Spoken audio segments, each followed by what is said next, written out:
Ronnie and David, thank you for being here.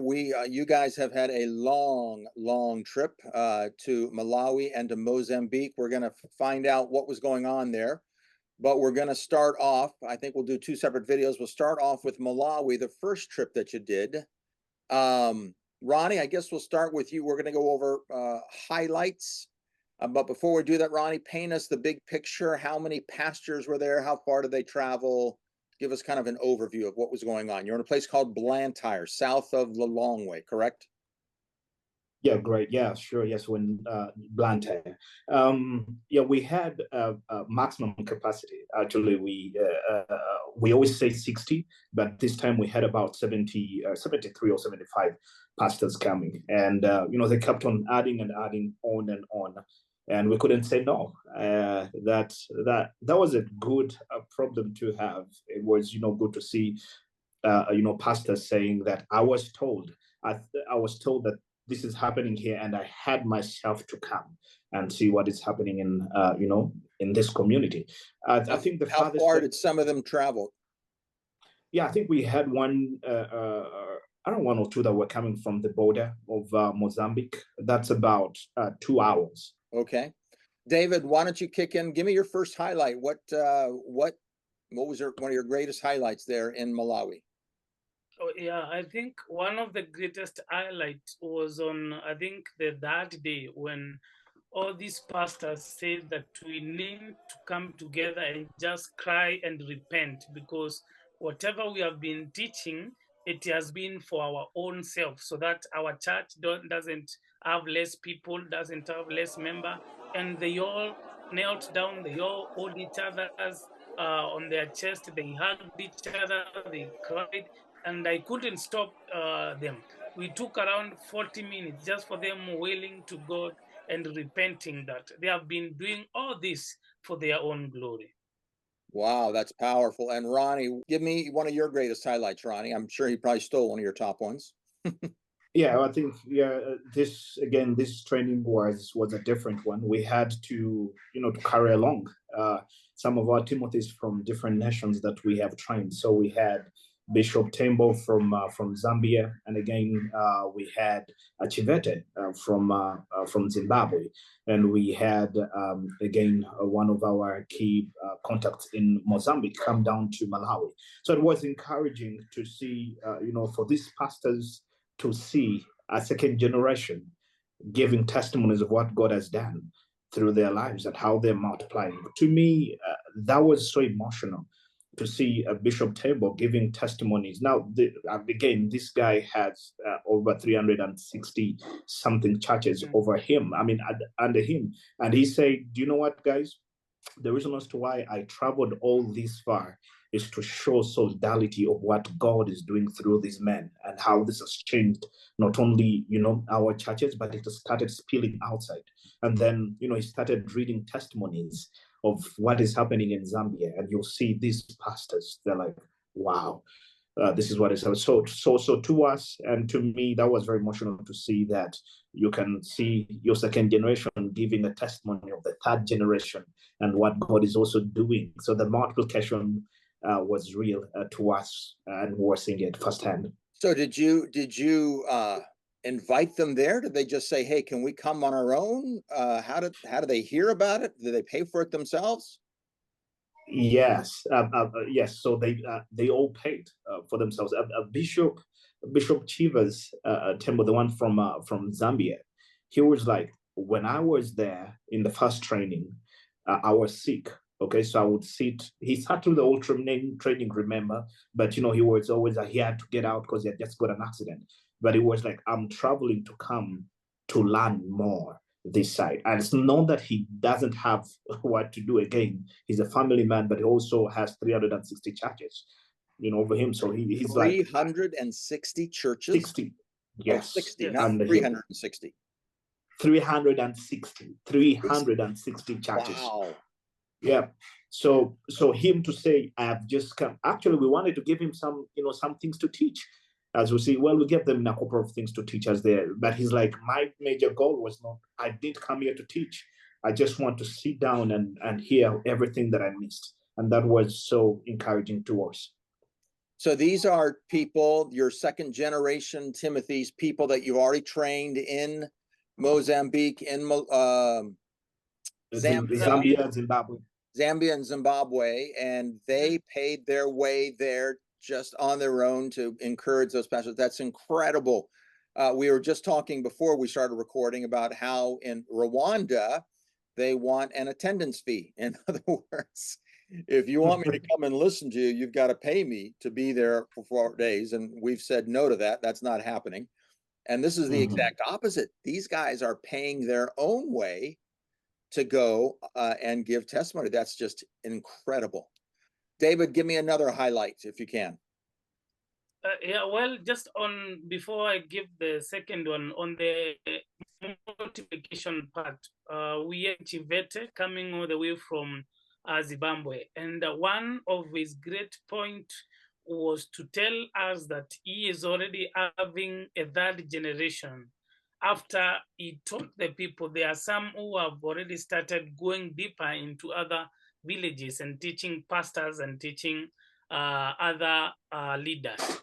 And one thing that they all agreed, that is Chivete from Zimbabwe, Chinanga from Zimbabwe, and Bishop Tembo from Zambia, they are planning now to go to Gambia. That is to go to Angola. I mean, is it Angola or Gambia? The one near Namibia. Yeah, just to go and multiply to them and at least also teach to them. For me, hearing those ones from them was very comforting, because if we take all those time, 10 days to go and teach, and here we are having Timothy's who are now ready to go to take other countries, that was amazing for me to see. That is so exciting. And they're not asking you for money. They're doing it at their own expense. So they see the power of the message and they want to get it out. That is incredible. Another thing that I saw with one pastor who said that we thought this is just another training, that we are just coming to be told how to evangelize, how to grow a church. And we thought it will be just a light training like we have had before. But since the day one, since I saw the 6 and 9, that changed the whole of my mind. And that's why I decided my wife to join me in this training, and we shall be here for the last up to the last day of this training. Wow. So the 6 and the 9, for those who don't remember it, if you put a 6 between me and you see it as a 9, I see it as a 6. We can see scriptures, the exact same scriptures in a different light. And the whole 1 degree off that we're trying to teach them, different things like that. That's excellent. Ronnie, give me another highlight. Yeah, again, we did something that we have never done, where we had, I think it was on day 3, we had a panel, like, of all those pastors from those other countries sit down and share their testimonies and share their journeys of how God has transformed their lives. And through that, when they go to share, I think Chivete shared he lost his wife through an accident, and how that started the church, and it was so nice to see that the audience, who are these pastors, are having real problems, and they have nobody to talk to. Because after that, we told them, write questions, let's have a talk, let's have a chat. It was so good to see, and we told them it is okay to be emotional as a pastor. It is okay to not be okay as a pastor, and would see the questions that are coming, and people relating. I'm also a widow, I'm also this and this. So this session, we have never seen it happen, but it was a healing moment for some pastors there, and it was also healing to us and touching and emotional to see that happen. Yeah, boy, lost his wife. That had to be a tragic experience for him. And amen. That is he remarried? Yes, he's remarried, and had to start over again. Even the church, when he lost the wife, the church also scattered. How can you, a pastor? Well, in Africa, how do you, a pastor, lose your wife? Is it through witchcraft? Is it through sacrifice? Do you sacrifice? And so he had to restart again. The people who would have helped him during that time, the church that he had poured himself into, they all ran away and went away and started pointing fingers. So it was so hard for him. Yeah. David. I think also we end around 80 to 85% of the pastors who have never had any previous training of any theological training. And our host told us, thank you for coming to this particular place. Whenever they are training, they are done in a bigger cities in Lilongwe, and we are not able to afford to pay for us to go there and to get such kind of a training. But for you to come up to this place, it has been a blessing for all these pastors who now have only that material to present. And my happiness was they are lucky that they got the right material, the right theology, instead of the other theologies which are all over, whereby those who are deemed like poor pastors, they are not invited to such kind of meeting. But here we end a mixture of everyone. And there was no bishop, there was no archbishop, there was no pastor. We were all servant. And one thing that we always tell them, even us when we are teaching, God is still speaking to us on new things. And one thing that we also remembered was the story of Eli and Samuel. Samuel used to hear the voice of God but could not discern. So he went to go to Eli. If Eli was a bad father, he could have asked himself, why would God talk to Samuel without passing to me? And I am the big boss. I'm the big man. So everybody was just like a servant. And that's why you saw them all crying and repenting. I love the testimony of the woman who was a bishop. I think it was over 8 churches, who said, I came as a bishop, but I'm leaving as a servant. Yeah. That was Yeah. powerful. Powerful. Ronnie, Yeah. give us some last thoughts. I'll give you each last thoughts and then we'll wrap this up. Yeah, I think what was evident in this congregation was that this training. I think one pastor again mentioned that you guys don't see all of us here and think we are like this, always happy together. This training has brought us together, and it has taught us that we are not, we're not fighting each other. We're not against each other, but we are to work as unity. And again, that's why when they held all of them, when we told them, hold each other and pray for each other. You're not competing, you're completing. So to them, that was like, thank you guys. This training has brought unity. We are seeing people that we never even ever get to talk to. We are fighting each other, but this training has brought unity in this community. And one last thing, I think they were saying that most of the things we're talking about, because again, we tell them we're here to be real. We have not traveled all this far to come and sweet talk you guys. We're sorry, but we're gonna be real and honest. And they're saying that the things that we're talking about are the actual things that are happening within their communities and within their circles as pastors. And they're like, thank you guys. And yeah, that was it. I want to say something else, but that's it. It was interesting for us and good. Yeah. David, as you go there, we're always trying to find the key leaders. Do you think you found 1 or 2 or 3 key Timothys in Malawi? Are you keeping in touch with them? And when there's a WhatsApp group, I assume? Yes, we already created a WhatsApp group. And one thing that we did, and we have never done this again, we managed to group them from regions. So we end around 5 regions. So we picked one leader who will be responsible for every region. So we are all in one WhatsApp group. Then we have another smaller WhatsApp group with the 5 leaders, with our host being the one who's leading the whole team.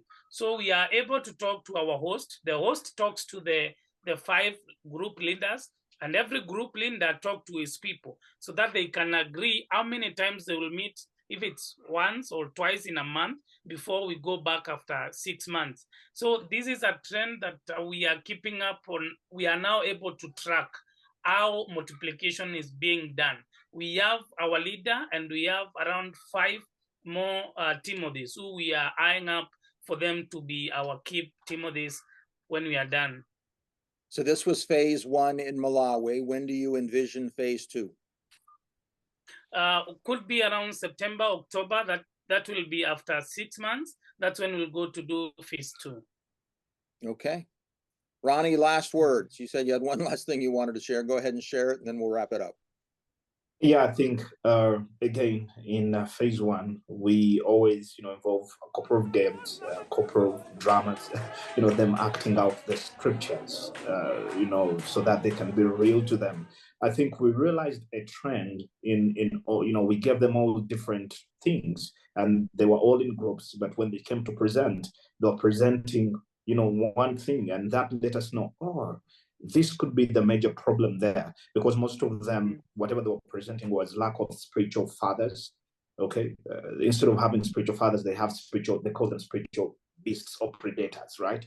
Instead of being a spiritual cub or a spiritual father, they're just there to to just predate on them, to just put them down, and just how do you call that, misuse them. So the small pastors, the younger pastors, are in the, they're not opening up to the pastors who have been in the ministry for a long time. So most of them, their dramas that they were presenting were around that, and we were able to capture that. And I think when we were, after the training, as we're talking to the host, he's like, yeah, what you saw there in the drama is what is happening exactly in the community. So we're able to to know, and also um, be able to address that, I think, during the training. Yeah. So I guess kind of what you are finding out is that every country you go to has a different set of cultural problems. Exactly. And so, the Lord is giving you insight, and then this teaching is helping to address those cultural problems. Well, Yeah. gentlemen, I know that you were exhausted, and God used you greatly. Looking forward to seeing phase two and to see those few Timothys rise up out of that 63 people. But also very much looking forward to hearing about Mozambique, because you left from Malawi to Mozambique. We're going to pick that up in just a few minutes, but it'll be a totally separate video. But thank you for telling us those stories about what's going on there, and excited about it. And I know you were exhausted, but hallelujah, it all happened.